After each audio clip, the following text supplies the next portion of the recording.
Good evening, everyone. I'm extremely glad to be here. It's an excellent setting in an open environment to really talking about igniting the genius. And I'm very glad to be here. So today we are talking about igniting the leadership in youth using innovative methods for bringing about sustainable change. So whatever ignition, I think one of you has asked a very important question. How do you first ignite the inner genius within us? And how do you ensure that it stays alive? How do you ensure that a lighted candle, which was previously nothing but a body of stored energy, stays lighted and continues to give light and heat to things around itself? So today we have actually brought some of those ignited geniuses here because the future of the world is really resting on the next generation of leaders, the children of today. And so we thought it's quite appropriate that we have the children share their own transformation process. And like Dr. Prasad said, it is much easier to ignite a child than ignite an adult. Now, I really would like to know how to ignite myself because I don't want to be looked at as a lost opportunity. But definitely, how can I ignite the next generation of leaders is something that I want to carry away from this conference. So first of all, welcome to all of you. And we already seen Dr. Kalam's mission. Who else is there for us to follow and look at as a role model for this country? And today, I have the privilege to invite Professor Sudarshan Acharya, who is going to tell us the national experiment that is going on within India to ignite the genius of 540 million youth who are all under 25. Because all of us, we have our own organizations and we have our own needs for talented human resources. So Dr. Kalam and Professor Acharya together have viewed this 540 million youth as a phenomenal resource for talent and for solving some of the next 20 to 50 years problems of the world. Professor Acharya, he has a very, very rich background. He has been doing innovative workshops with children for more than 35 years. And he has actually been doing research in the area of human values. And his work has actually come under the observation of Dr. Kalam. So Dr. Kalam actually picked Professor Acharya to execute his Vision 2020 for India. Most of you already know that Dr. Kalam has a Vision 2020 book that he has been talking about with millions of children around the country. But he has been stuck with, how do I execute this vision? Having a vision is one thing, but how do you go about executing that vision? How do you go about realize that vision was a problem that he has been battling with for over 12 years when he got in touch with Dr. Acharya's work. So Professor Acharya has a PhD in human values, which was something that was very striking to me, not in engineering, not in medicine, but human values. Because I look at, for us to be successful in whatever functional area we are in, we should have pretty strong human values.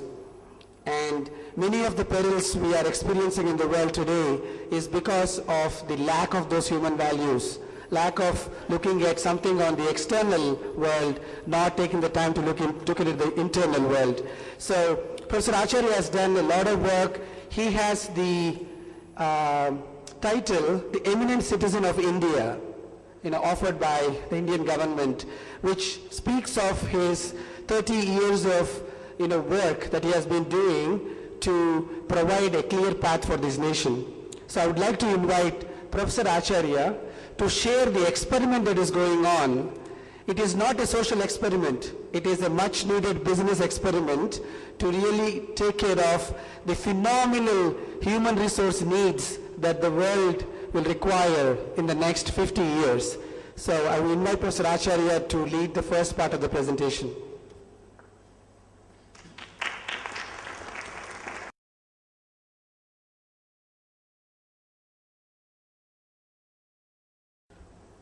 Good evening to all of you. At the outset, I would like to really thank the leaders of Indian School of Business for giving us this opportunity of giving a kick-off session for the first international conference on igniting the genius within you. And it is my privilege to take your valuable time of all the distinguished delegates to this international conference. And this topic, igniting the genius within, as Kaipa Prasad Garu has rightly moved the ball rolling in our minds by giving all of us an opportunity to share our own views on igniting the genius within. So, at the outset, the topic reminds me of Swami Vivekananda saying that all powers are within you. You can do anything and everything. Nothing is impossible. All powers are within you. So, this statement is so true, and it is all of our experience also. But more true, we experience this igniting the genius takes more so smoothly, easily in the tender age of up to 14 years of age, and after that it is our continuous learning from our own education, experiences, expertise and all that which will make within ourselves our own attitudes, and which these attitudes again, to ignite the genius within us, we may have to unlearn here and there. So with this, actually when we talk of igniting the genius in the children, so easily it takes out. Here we, in this experiment, we make them to have a self-inquiry into the various things that they observe with a simple 5 questions. What they are observing, what they are doing, why they are doing. Some of such questions definitely helps everybody also. And besides this, it is one another thing we experiment on these children for igniting the genius is, you are not only the children of your own parents, each one of you are also children of this great India, which has got its own scientific, economic innovations and leadership and all that. And when they attach themselves, they feel that the geniusness inside is ignited. And besides this, for the adults also, maybe this can be one incident where we are all sharing our own views, where this can also a point where it ignites our own geniusness within situations, incidents, and so many things at any span of our life, they can ignite all this. So with this, now I will come to the real topic, that in whole of the globe now, there is a great transition is going on, my dear friends. In the transition, the whole world has witnessed several scientific innovations, and all these scientific innovations have improved the competitiveness, industrial revolution and economic leadership. Now we are all in a transition phase where another very key important factor has come into the very important role it is going to play. That is none other than the population growth or human resources requirement. Okay, here if we look at it at the global human resources status at a global level, here we have got a statistical report which says 5 million workers needed in the US by 2011. 36 million workers are needed by 2031. Similarly, Germany will be needing to immigrate 1.2 million human resources from other countries. Similarly, if you take up Japan, 600,000 immigrants they need. This is the situation the whole world is going to face. In addition, by 2020, as per All India Management Association, a survey report, 40 million new jobs are expected, my dear friends. And whereas China, 45, and America and European countries, 60 plus. So the whole world will be looking towards the Indian human resource cadre.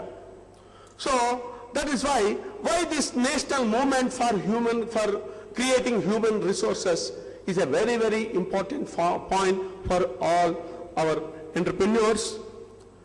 Here I wish to share with you the scientific statistical facts that out of 1.12 billion population of India, we have got 540 million people below 25 years, 340 million people below 15 years of this school-going age group, and this will be increasing up to 2015. And that's how by 2020, 29 years average age is going to be. With this, our People's President Dr. APJ Abdul Kalam says, ignited 550 million youth of India will make the most powerful resource on the earth, above the earth, under the earth. No force on the earth can stop them. This is the power of the youth. And my dear friends, here, as an industry, people from the industrial background, we are all experiencing that we want capable resources. And on one side, in the recent past, in January 2007, all the MNCs have come under one umbrella here in Hyderabad. They have conducted 5 days Udyog Mela. They wanted just capable graduates, but postgraduates, MBAs, MTech, MSCs, MCAs, all people have gone. Even then, out of 5 days Udyog Mela selections, only 5% were selected. So the capable hands requirement, those certificates are there, but unemployment is there another side. So there is a big mismatch. This has to be answered. And in addition to this, I wish to bring before you that there is a big gap between economic development and human development. Even the UNO report also has mentioned about all this. So now we have to think why this Lead India 2020 coming up as a second national movement. So it has taken up the challenge to fundamentally transform these 540 million youth in India as a change agents to change India and the globe by 2020. That is what Lead India 2020. And these change agents as an individuals will have its impact of changing their own families, their own neighborhood, their own villages, thereby the countries, nations, and the whole of the globe. That is the formula of this change in this national movement. Now, with this, what is the vision now? Lead these 540 million youth to lead India, to lead the world by 2020. That is the vision, and the mission is ignite, train you as vibrant change agents with value systems, scientific temper in education, global skills in their career, leadership with patriotism, and thinking globally, acting locally to change the society, to lead India, to lead the world by 2020. This is the mission of Dr. Kalam. Now, to achieve this, what are the various core principles envisaged in this movement? Number one, every individual is a leader with infinite potential. The goal is to ignite the manifest the divinity or powers within. That is number one. And the very principle is leadership is not the position, leadership is only the action. And the realized leader assumes responsibility and swings, initiates action. And individual effulgence comes once the leader is ignited, the negativities and fear, other things will be removed. And these positive peer group change agents will definitely bring a change in themselves, in everywhere, making a great change in whole of the nation. And in this, what is the igniting process involved in whole of this movement and training program? It is mentioned in 5 cycles, capsuled in 5 cycles. One is the igniting and training phase. The next and most important phase is sustenance and nurturing of the value systems, or whatever changes are taking place, sustenance of those changes. And then develop a life plan and monitor them. Third one is skill development and monitor. And fourth one is make one self-reliant, stand on his own legs and make his own leadership with his own innovative mind. This is the igniting process which is being followed in this experimentation. Now, in this, it is just merely a 5 days program titled as Aap Badho, Desh Ko Badhao. And it is a design made under the leadership of Dr. Kalam and several other professors and intellectuals. And all this 5 days program brings or fills up gaps in education and the life, education and family traditional values, education and the career, education and the national requirement, education and the nature. All these gaps are filled in this 5 days program. And then it is one another very interesting research that has been revealed in this is individual problems are leading to the national problems. For instance, from last 61 years, poverty is a big problem that India is facing. 4 out of 10 are still, as and today, are below poverty line. If we analyze the various reasons, one of the basic problem in any individual is one's own laziness. This one's own laziness postpones the things, which reduces the production, which added up with the population is leading for the poverty. Similarly, desires beyond need leads to greed, which is the root of corruption. So likewise, here the experimentation makes everybody that what is that you can do to solve the national problems. You identify your own weaknesses, your own problems, then you are the first change agent to change the nation. This is one of the basic principles. And besides this, various aspects of this youth human transformation is holistic development.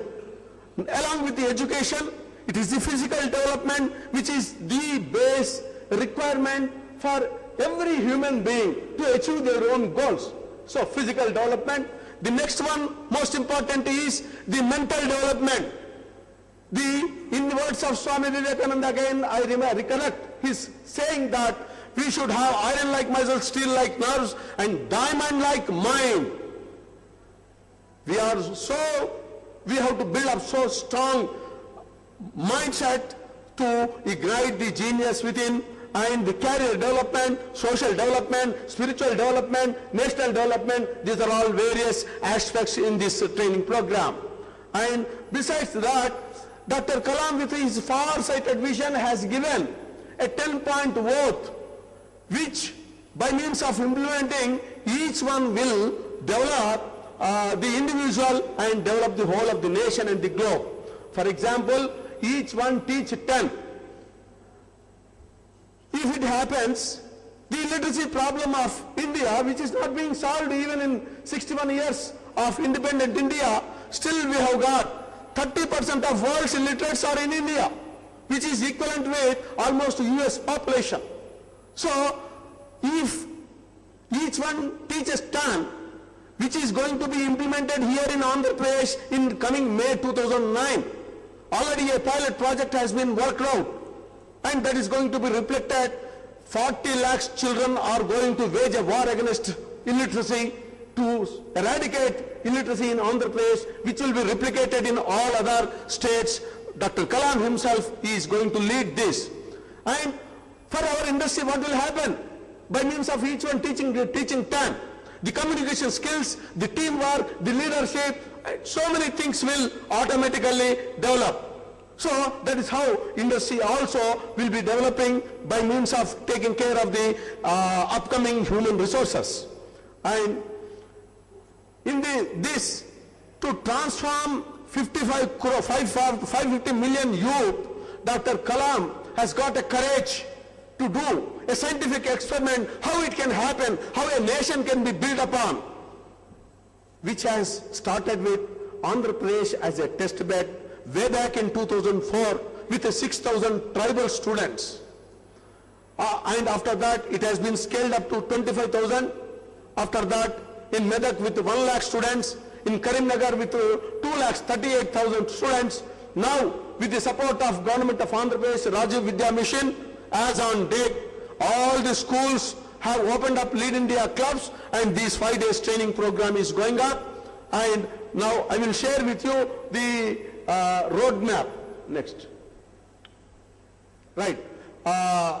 Before I give you the roadmap, I want to have you, instead of my telling the results of this experimentation, each one of you should have your own conviction how a 5 days training program can transform an individual as a change agent to change the nation and the globe. Now we are going to have the experience of Mr. Vivekanand, J. Vivekanand, who was the first batch student, and he is the general manager of Deccan Engineering Corporation. He did his MBA from IIM Calcutta to share his own sharings.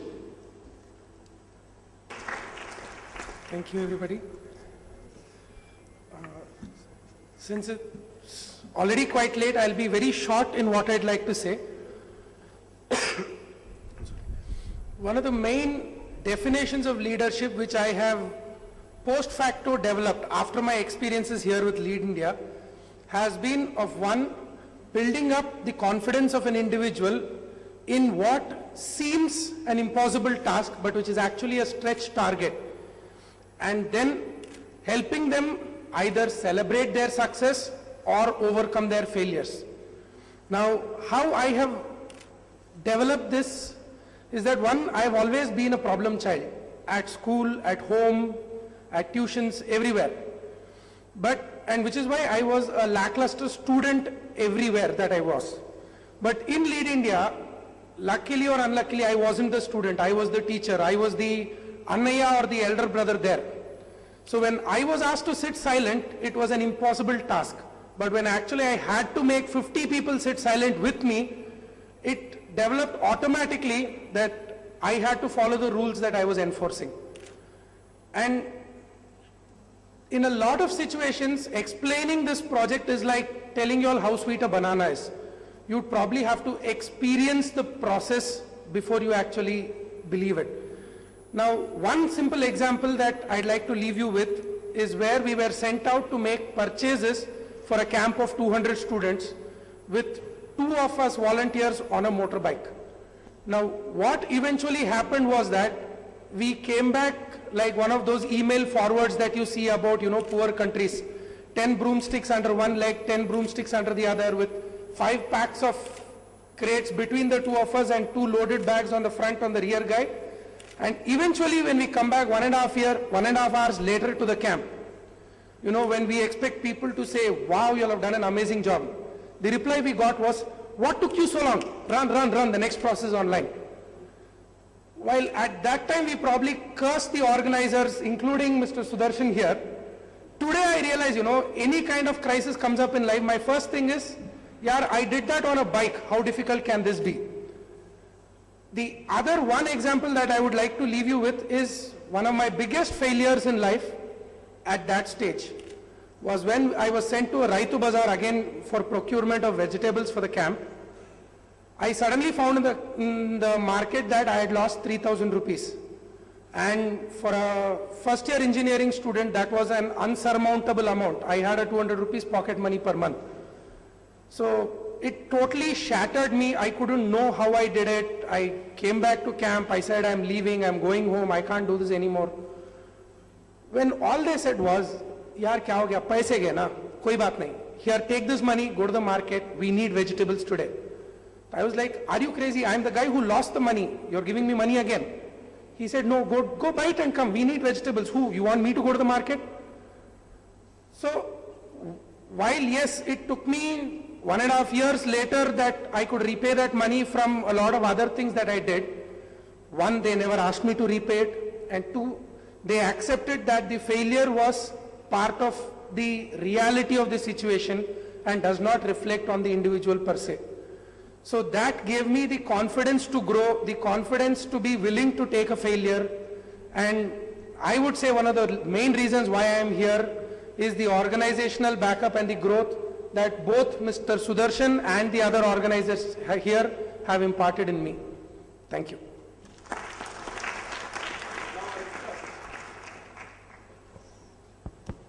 Now I request Mr.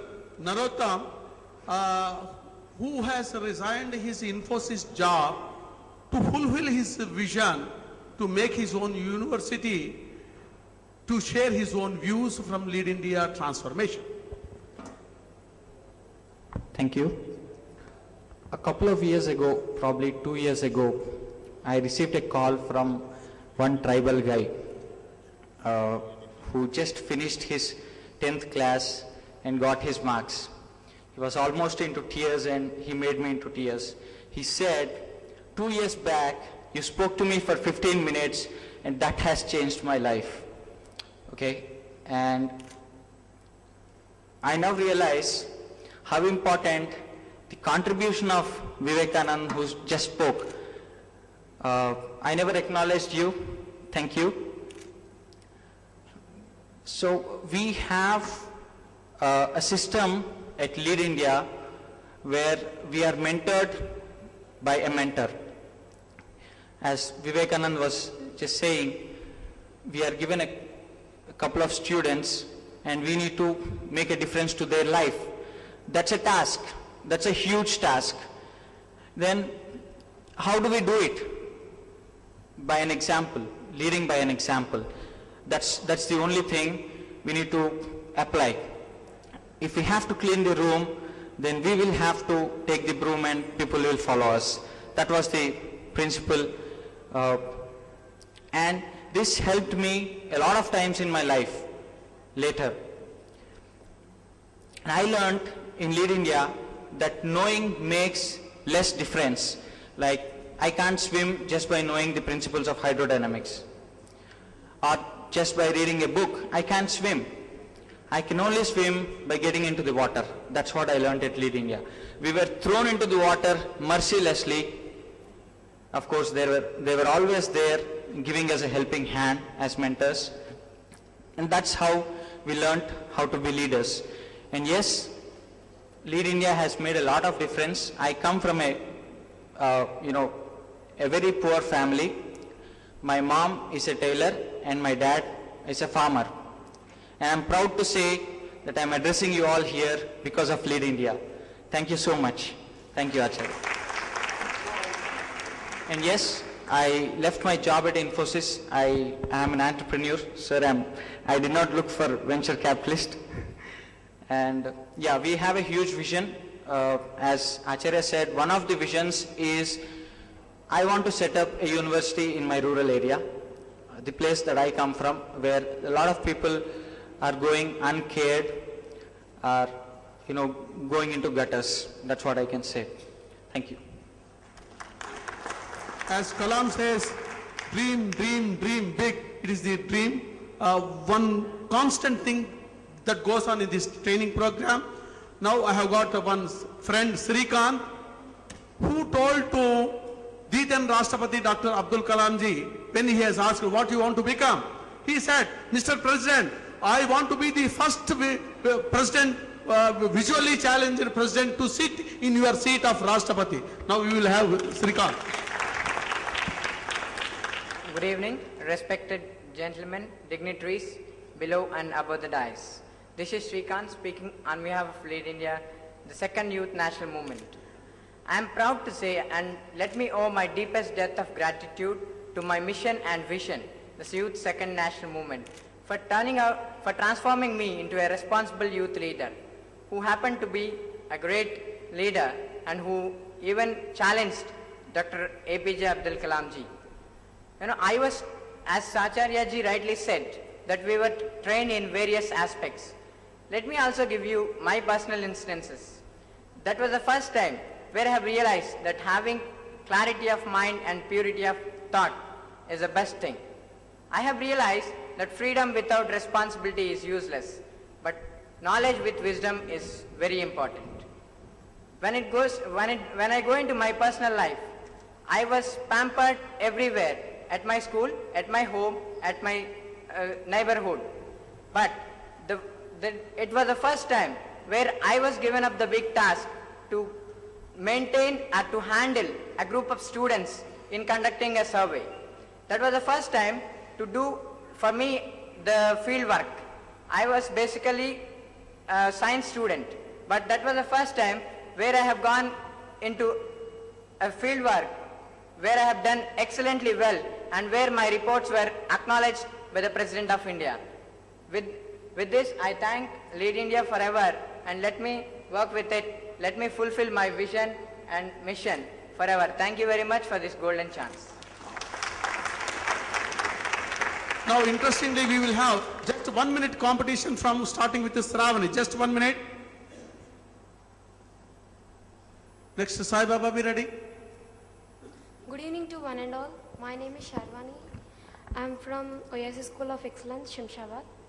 I am very glad to express my practical wisdom in front of you all. And I have attended the Lead India camp, and I have learned a lot. Before, there is no aim for me, and now I fixed a goal that I want to become a great CEO, and I knew that I had the management skills and talkative power with everyone after attending the camp. And also, the second thing is, I think that I am a leader and I can lead anyone, myself, my neighbors, my family, and also my nation, and also the world, and make India superpower by 2020. And my inspiration, I got inspiration by Dr. APJ Abdul Kalam. When he was in childhood, he thought that how the birds are flying, why can't I fly? So he jumped from the tree. He can't able to fly. So how can I fly? He was in the dilemma. By that he became a scientist, and by his inspiration, I want to become a CEO. Thank you. Right. Now we have got Sai Baba. Good evening to everyone who attended this program. My name is Sai Kumar and I'm 10th class.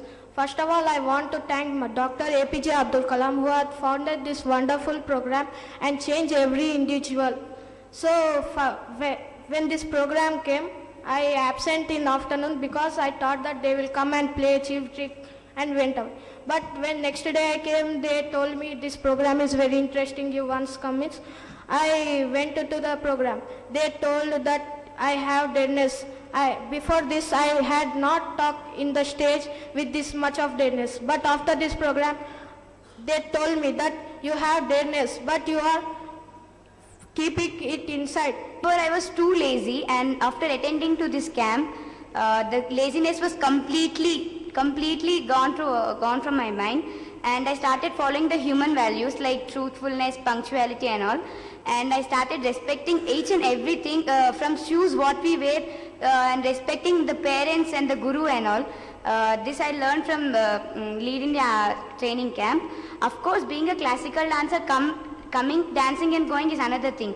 Coming and speaking in front of this huge crowd, the confidence level was boosted into my mind by Lead India Sannayas and Akkayas.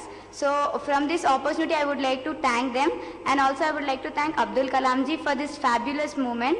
And my future aim is to become a world famous collector and to make this nation by super nation by 2020. Thank you. Now we have got Shruti from ISB. Dear ladies and gentlemen, and a very good evening to my young friends here. It's an honor to be amongst you and present my story, my dream. To begin with, I am the eldest of the 3 daughters of a Marwadi family living in Silvassa. It's a small town in a rural area. As many of you might be aware, my community is strongly biased towards a male child, and unfortunately my parents had none. Therefore, I had a dream to be a son to my parents. I had many firsts in my family. I was the first engineer, the first to take up a job, and even the first to go overseas. This wouldn't have been possible without the support of my parents. My mother had an unfulfilled dream of being an IAS officer, and she saw to it that her daughters achieved all their dreams. I had a successful career as a computer engineer, and I was next in line to be the project manager. But at that juncture of my life, I had my inner calling. I had achieved my dream to be financially independent, which is a very crucial criteria to be the son to my parents. I felt I had achieved everything in my life, what I wanted. But was I helping other girls, other Rashmis around the country, around the world, to achieve what I could? This led to the evolution of a new dream in my mind. A dream to empower children, to empower women who are facing difficulties, either similar or even worse than mine. A look around at our educational institutions will indicate that they groom just the best.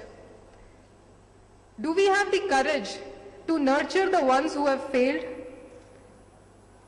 I would like to raise a question, like amongst this audience, do we encourage our children to make friends with their fellow students who are academically weak? Not at all. You got to be friends with the best in the class. That's the key to success. Shouldn't we change our thought process? Acharya ji has given us a glimpse of the phenomenal work that his organization has done. It's an eye-opener to me to learn about the cases of Vivekanand and others. But it should not be restricted to just one organization. We all can make a difference. Do we have the thought, the courage, the conviction to ignite the geniuses within these minds?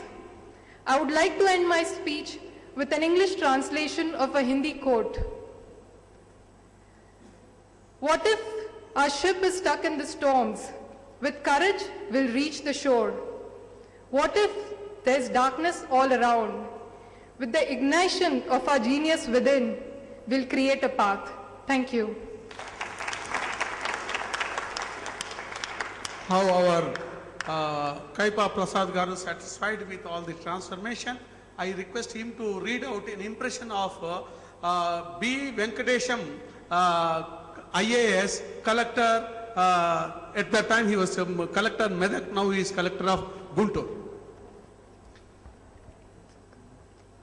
The impact of Lead India training in students is phenomenal. The change has occurred deep within the self of the student. The student is able to exhibit significant change in conversation, expression and behavior and in every walk of life. Such a great impact could not be achieved in 10 to 15 years of schooling. B. Venkatesham, IAS, Collector and District Magistrate, Medak District. Now to close up this sharing session, at the end I request our Dean ISB M. Rammohan Rao Garu to read the impressions of Dr. Kalam himself.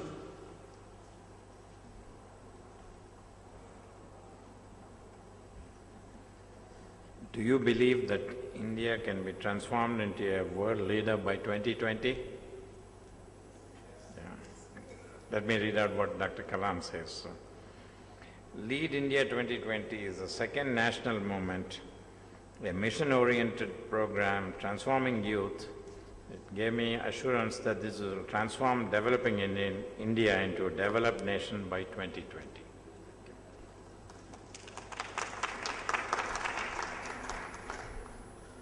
So with this mass transformation experimentation will be completed in 2008 in Andhra Pradesh with 40 lakhs students, and then they will be taking up each one teach 10 solving illiteracy and then waging a war against the corruption.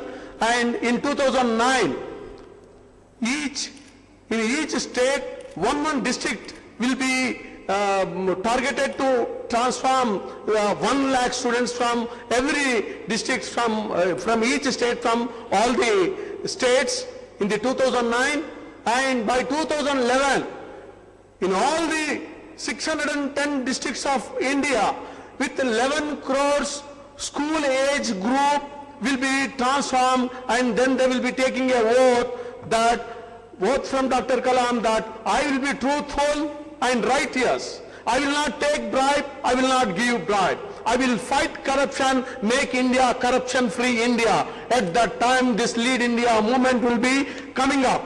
So, my dear friends, this transformation program, though it is a social program or experimentation in its nature, it is creating a huge human resources for the industry and for the whole of the globe. With all its managerial principles like communication skills, or teamwork, or decision making, or leadership, innovation and change. All those things, each one of you in your individual capacity as a representative of your own company, in your own way, you can partner this, you can lead this research and the movement. Now I request our friend Ravi Shankar Gundlapalli Garu to relate how this program can lead the industries and the globe. Thank you, Professor. In the interest of time, I'll try to wind it up quickly. I think you have seen an example of what an ignited geniuses are. I have actually seen some of these children before the program, and they would not even stand up and talk. So there's definitely a need. I mean, this entire world started with a big bang, with an ignition that really created everything that's here today. And what we are trying here is that ignition has to start at an individual level to be able to meet the growing human resource needs of the world. We saw in the earlier part of the presentation how many millions of people we need, and when I started understanding why Dr. Kalam is focusing on this is because if these youth are not ignited, are not taken care of in the right way with the right values and the right skills, these exactly same youth could go on the wrong track and become a even bigger liability for the world. So that's the vision that Dr. Kalam, he's not looking at it as a business opportunity for India, it is a survival issue for the world, that these 540 million people are rich in human values, and we are all here, we can impart them all kinds of technology skills, functional skills, so that we are able to meet the human resources needs of the world. So, Dr. Kalam said, dream is not what you see when you're asleep. Dream is what keeps us awake. And I think I've seen a lot of people who are awake to make this dream come alive. We all, as executives and CEOs and general managers, need to teach our youth how to encourage them to dream big, overcome obstacles. Obstacles will come, but how to stay the course and lead the world by 2020 and beyond. So peace and prosperity, I think this conference is so fitting. The ignition should start with us. When we take care of the youth and create them into the next generation of leaders, then naturally the world is much more peaceful and much more prosperous. So peace and prosperity around the world can be truly realized by igniting the genius within all of us and all the youth. And over the next 3 days, we would like to really understand what are the practical approaches and some of the techniques to get us there. Thank you very much. Thank you for sitting patiently and listening, and I look forward to having a great conference with all of you. Thank you, Dr. Acharya, and thank you, Dr. Ravi, and the wonderful people who came up and spoke. Really appreciate that. I think the potential of what igniting the genius, we are seeing it with the young children here. Dr. Acharya brought large number of these Lead India brochures, and while you are going to dinner, if you can pick them up, it would be wonderful for you to know what they are doing and what you can do with them. If you want to volunteer, if you want to participate, if you want to help out, that it will be possible. So right now we are ending the program. We have dinner in Mirror Pool. We'll just walk towards the Executive Housing Mirror Pool, where we will have the dinner arrangements are all made for tonight. It's a wonderful open air opportunity again to eat together. And tomorrow morning, the sessions start at 8:30 with a reflection session. And tomorrow's focus is leadership. Like tonight, you can see that the Lead 2020 sets the context for tomorrow. So we will start with 3 sessions in the morning. 3 sessions during the day. And evening, we will have a session where we will bring all the things together to World Cafe. And in the night, we have a video lecture, or rather video conferencing with Dr. Lee Hartwell, who is a Nobel laureate in medicine in 2001, tomorrow evening. That's what we have in the, that's what we have as a plan for tomorrow. Look forward to seeing you tomorrow bright and early at 8:30. Tonight, let's go and have some dinner. Good night.